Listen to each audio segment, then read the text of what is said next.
Hello beautiful soul! Welcome back to my channel. This is Mei Chang. I'm from Japan, Kabayan Aquarius.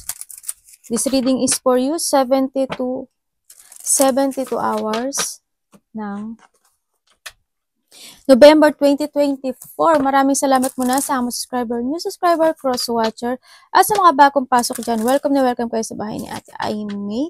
Maraming salamat sa nakatawa na puso ninyong mga comments. Uy, may angel sa'yo. Start na kayo ng beginning, ano? Sa mga bagong pasok dyan, welcome na welcome kayo sa bahay ni Ate Aimee. Maraming salamat sa mga nagpa-personal reading. Kung gusto na personal reading at energy nyo lang talaga, gusto makuha natin, all the details is nasa baba ng video na ito para sa personal reading. This is a general reading, Kabayan Aquarius. Kunin mo lang sa'yo at itapon ang hindi sa'yo. Maaring ito isa vice versa, maaring energy mo, energy ng person mo, o energy ng malapit sa puso mo. Ay, baluga. Maaring baluga yun. Maaring nangyari, nagwawala yung baraha. Ano? Maaring nangyayari or mangyayari pa lang. Use your own intuition, lawakan natin ang ating isipan. Napakaraming yung energy sa mundong ito, kaya hindi ito basta-basta may ahas. Baka makakita kayo ng snake. May mga cheating, may mga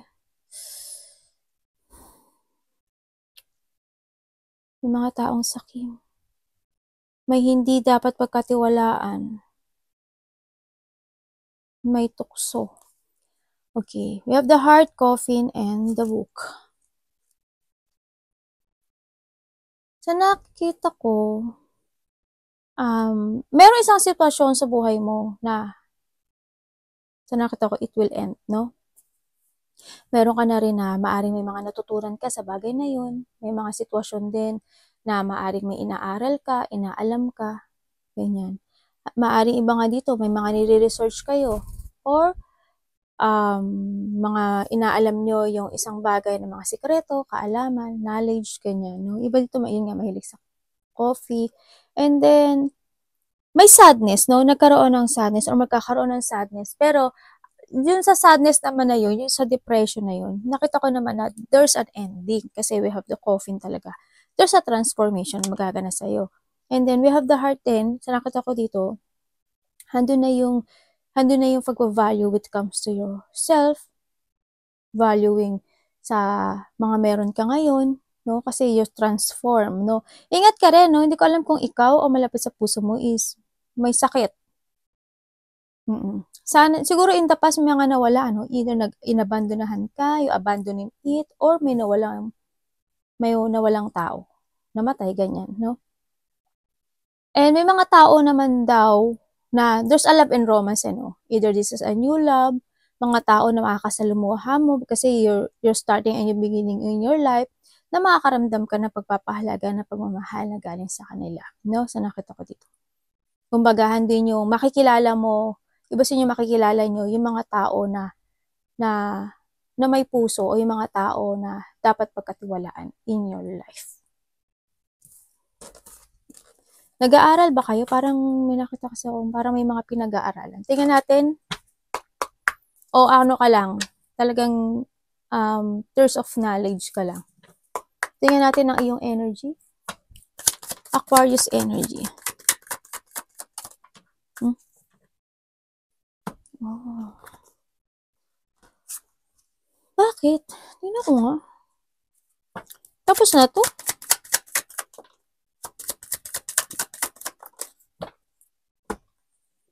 Visit. Tapos na kaso Okay. Ang energy mo this handito yung meron talaga nagtapos. Nagkaroon ng isang situation na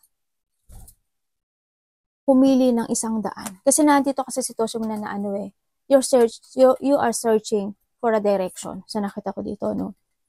Parang ikaw or vice versa, ganyan. Ang nakita ko dito, handun yung may pumili ng kanyang sariling daan. Kasi there's a new beginning of life.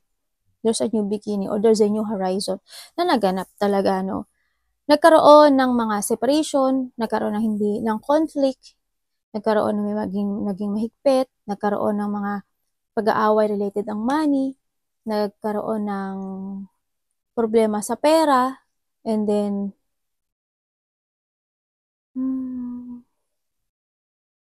yung isa is namili ng isang sariling daan. Yung iba ha, paaring ikaw or yung iba, ganun, sasabihin ko, yung iba, may iba kasi namili ng isang may namili na sa kanyang sariling daan. Yung isa is nagkaroon ng delay sa kanya. Why? Kasi there's an siguro may pagpili kayo sa sarili nyong daan sa ibang aspeto ng buhay nyo. Pero sa ibang aspeto ng buhay nyo, there's an unfinished business pa na natitira sa inyo. Sa nakita ko dito, no? Maaring meron pang mga situation, energy mo ngayon is nandun yung mental trap, kanya nagkakaroon ng delay. Kumbaga, may mga situation na nagkakaroon ng restriction, na nawawalan ka rin ng pag-asa, no? Sa nakita ko to, maaring may mga tao na nandaya sa'yo, nagsinungaling sa'yo, niloko ka, no? Naging sneaky, na manipulate ka. I hope hindi ka nanakawan, no? Sa nakita ko dito. Inabandonahan ka, no? Sa nakita ko dito. Ibig sabihin, sa ibang aspeto ng buhay mo is you have a choices, pero alam mo, nakakaramdam ka ng takot because of the painful na choices na napili mo or mapipili mo, ganyan. Sa nakita ko sa'yo. Tingnan ko ha. Anong pwede kong okay, it's up to you to make it happen daw, no? This is a breakthrough to start a new beginning in your life. Kumbaga, may mga papasok na bagong idea daw sa'yo this coming November, sa nakita ko dito. Siguro iba dito is i-enhance nila o expand nila yung communication nila, or yun nga, sabi ko, di ba, there's a heart, maaring there's someone iso-show niya yung love niya sa'yo, ganyan, no? O kaya sa sarili mo din, ganyan, magiging more good to commit ka sa sarili mo, sa mga ibang tao, ganyan. Kumbaga, itong beginning ito, this is time to create yourself, kasi there's a new horizon, and tsaka start a new beginning. Kumbaga, kung alam mo kung yung situation is not working na, mag-escape ka na dun, di ba? Getting away with something to start a new beginning in your life. It's up to you to make it happen talaga, no?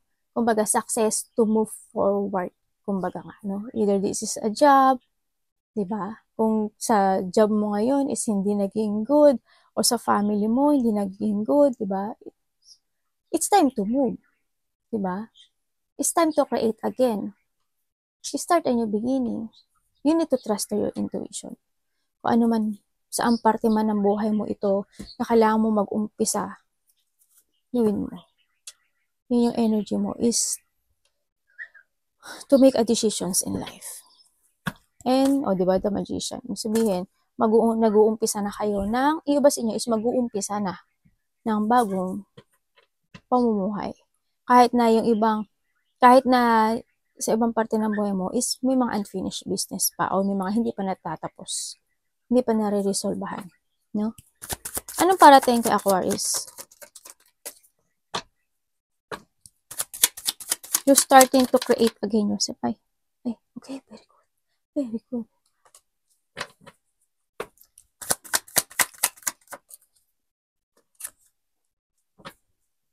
Anong pwede ko malaman?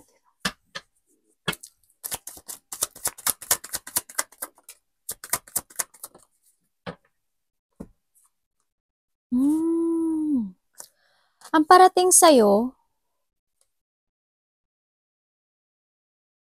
may tao daw. There's a communication. Parating sa'yo is a communication. Nagkaano yung lalamunan ko. Para may pumipigil sa akin. May taong malapit sa puso mo. Maaring ito is nakakausap mo na, pero maaring hindi ko nakita na magkalayo kayo. Either this is your friend, kamag-anak, malapit sa or a lovers, no? There's a coming communication, no?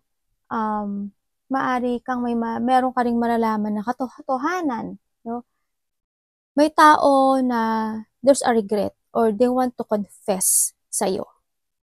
merong isang bagay na gusto niyang tapusin. Maaring may sasabihin siya sa'yo, ganyan. No, sa nakita ko dito. Handito rin yung gusto niyang linisin yung sarili niya sa'yo, or handin yung they take a responsibilities. Siguro, kasi siguro ito yung tao na ano eh, maaring nagsinungaling siya sa'yo, hindi siya naging totoo sa'yo, naging sneaky siya sa'yo, maaring ninakawan ka niya ng pera, ginoyo ka niya, nag-away kayo, di ba? Binitray ka niya, di ba? Pinagtaksilan ka niya. Yan. Lovers man ito, or your friend, or kamag-anak mo man to, o sino man siya sa buhay mo, no? Sa nakita ko dito. There's a confession coming in. Kasi may nakita ko, they want to start afresh again, and maring ikaw or siya ang magko-communicate again. Vice versa tayo. Yan. Hindi yung gusto niya uling maibalik yung trust mo sa kanya. Or ikaw is yung trust mo. Ganon. Basta vice versa. May communication magaganap. Aray ko, ano dapat iwasan? Ano dapat iwasan ni Aquarius? May good news daw.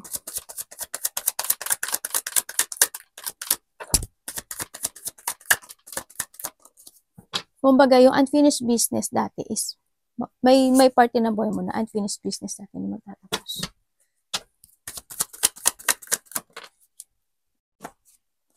Okay.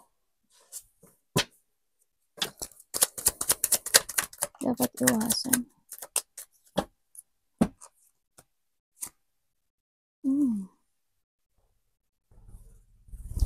Okay, ang dapat mo daw iwasan is yung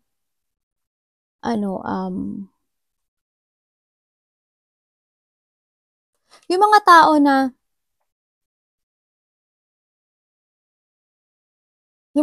na gumawa sa'yo ng hindi patas, yung mga tao na nagsinungaling, no, iwasan mo yung ano ba to? Iwasan mo yung mawala ng pag-asa sa buhay. Iwasan mo yung hindi ka matuto sa mga naganap sa buhay mo. You need to learn kasi sa nakita ko dito. Kumbaga, sinasabi mo, iwasan mo yung hindi mo maitama yung mga pagkakamali na nangyari sa nakaraan. You need to learn from the past. No? Andito yung it's time to transform, ganyan. Iwasan mo yung sitwasyon na hindi ka magiging masaya dahil you're not conflict, ganyan. Kasi we have the 10 of Cups and the Magician, ibig sabihin, darating yung time na magbabalik yung sigla, ganyan, makukumpleto ka. As in, makukumpleto ka. Yung mga minamanifest mo is makukuha mo. No? Dito, sa nakikita ko. Yes, magkakaroon din ng enlightenment, no? Sa nakikita ko dito. Either sa'yo or dun sa mga malapit sa puso mo. And then, dun sa friend mo, ganyan. Kasi dito rin, di ba, sabi ko sa'yo, there's a confession. Maaaring may magsusorry. Ang nakikita ko talaga dito. May magkakaroon na ng pagtatama. Sa ibang parte ng buhay, magkakaroon ng pagtatama sa mga maling nangyari. Ganyan. Kumbaga, may karma. No? May karma. Kasi ito mo, we have the sun din. Diba? So, there's an enlightenment. Ako nakita na magkakaroon ng awakening sa iba. Ganyan. Magkakaroon ng new beginning talaga in life. Nandito yung decision making na mas more ka magpo-focus. So, start again in a new you. No? Sa nakita ko dito. Then, iwasan mo yung hindi ka makapagbigay ng forgiveness sa ibang tao. Yung hindi ka matuto sa mga nangyari in the past. Yun ang iwasan mo. Sa ngayon is, because nakaroon na ka ng enlightenment, kailangan niya rin na magkaroon ng mga change sa mga life decisions sa buhay. I-evaluate mo yung mga bagay-bagay na ngayon na kailangan. Kasi, there's a wishes come true na ako nakikita dito sa'yo. Yan nakita ko rin dito na na more on happiness nakita ko dito. May mga saya, ako nakikita dito, friend, new friend also There's a new friend akong nakikita sa'yo. Makakaramdam ka ng kasiyahan sa mga bagong makikilala mo dito. Magkakaroon ka ng enlightenment in your life. Tingnan natin ang love. When it comes sa love, love is sa lahat, ha?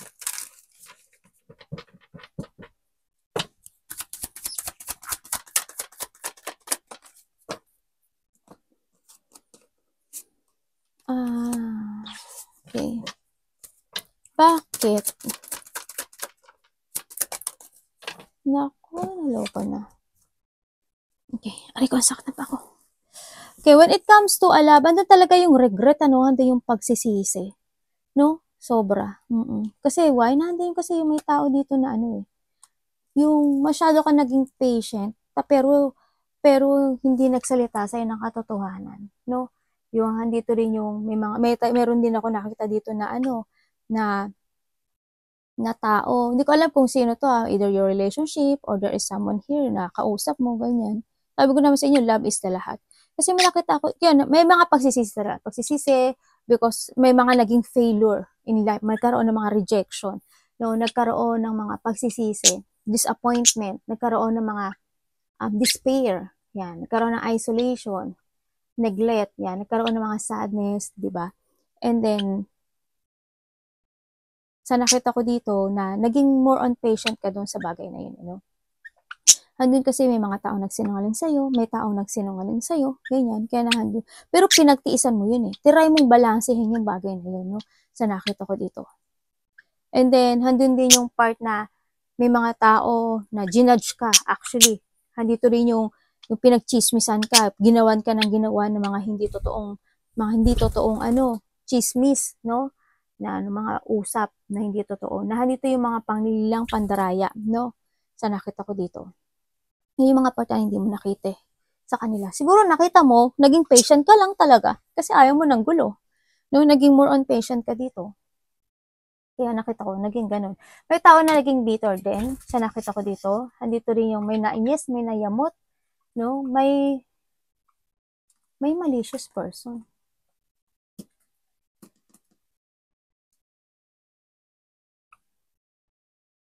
Ibig sabihin, may nangyari na merong nag-isip sa'yo. Sa iba sa inyo may nag-isip sa iba, may nag-isip sa'yo or ikaw to or vice versa na ikaw is mabigo sa mga tinatahak mo. May nag-isip na ganun. Tingnan ko nga. Maari iba dito asawa nyo, maari iba dito kapamilya nyo to. May ba kayo? Parang may travel yung iba. Anong ganap nito ngayon next? Sa lab na to. Okay. Ibig sabihin, when it comes to a love, there is someone here na nagkaroon na ng bagong simula. Maybe ikaw, di ba? You're creating yourself again. O kaya yung person mo, handito na rin yung, o kaya vice versa, o kaya yung person mo na handito yung nagkikreate na siya ng bagong sarili niyang buhay. Kasi nakita ko na there's a new person dito na willing siyang kasi there's a commitment ako nakita. Hindi ko alam kung magkakaroon ng kasalan dito sa dalawang nito, kung ito isang partner mo ganun, no? Pero may commitment ako nakikita. There's a new commitment ako nakikita.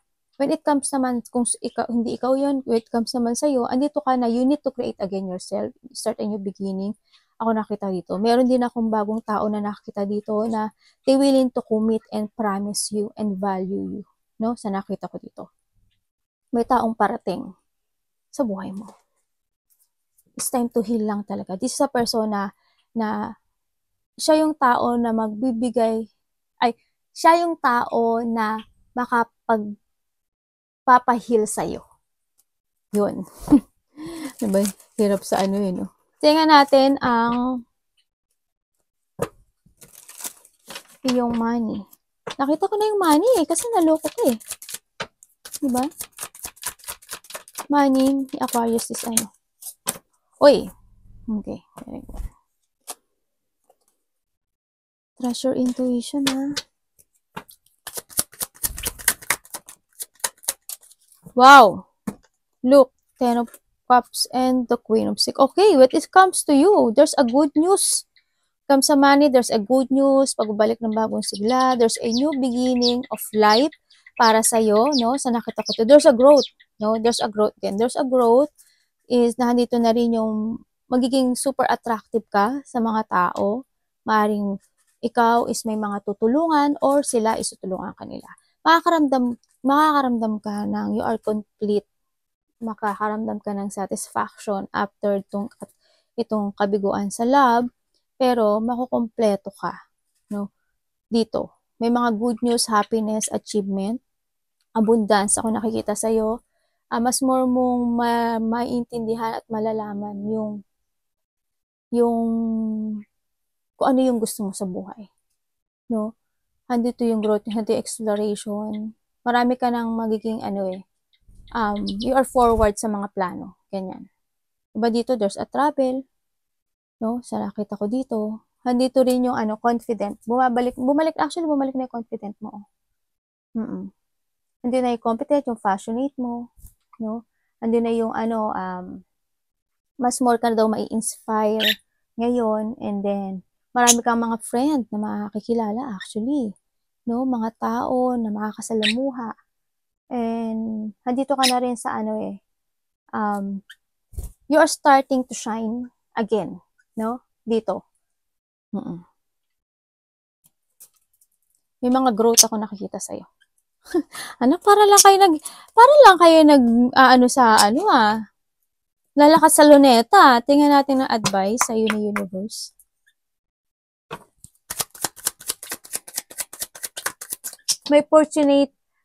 Meron na ditong fortunate outcome kung nakikita. Parang ang dami ko naman. Pupo. Advice. Bibi. Alis. May pupo ka dyan. Advice po kay Aquarius. 72 hours. Thank you. Oy, love yourself daw. Sandali lang, anak. Uy. Okay, advice niya sa'yo is hanapin mo daw yung makapagbibigay sa'yo ng kasiyahan. You need to create again yourself, take it action, and grounded, tsaka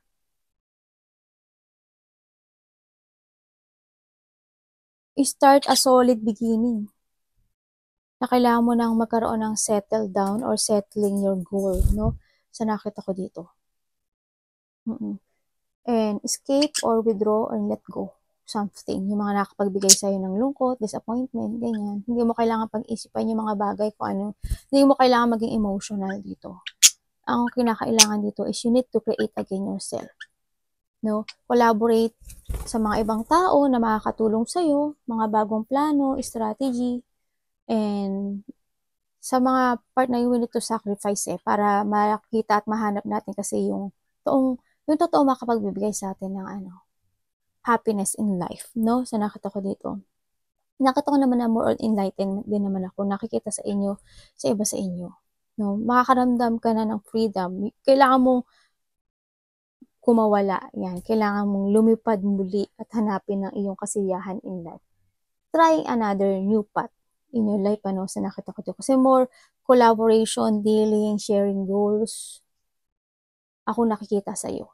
May mga teamwork, community effort, yan, may mga collaboration, may mga partnership, maaring iba dito is a recognition, maaring may mga after mo ma-create yung sarili mo, again, is nakikita ko dito na maraming makikilala ka. Maraming makakakilala sa'yo.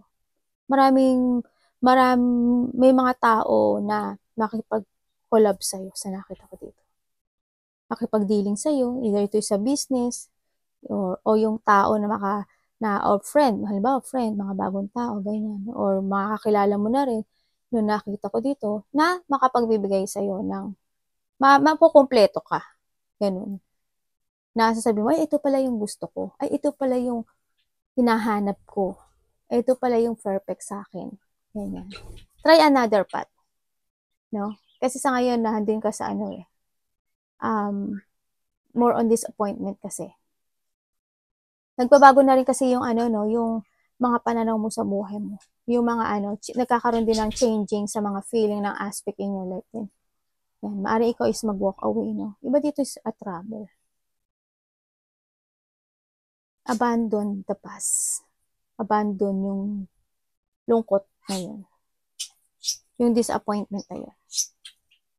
And saving money, ano? Sa nakita ko rin dito, saving money. Focus and action to make it real. Yan ang nakita ko sa'yo. Self-care ha, self-care lang. Okay? Arigato namaste, God bless.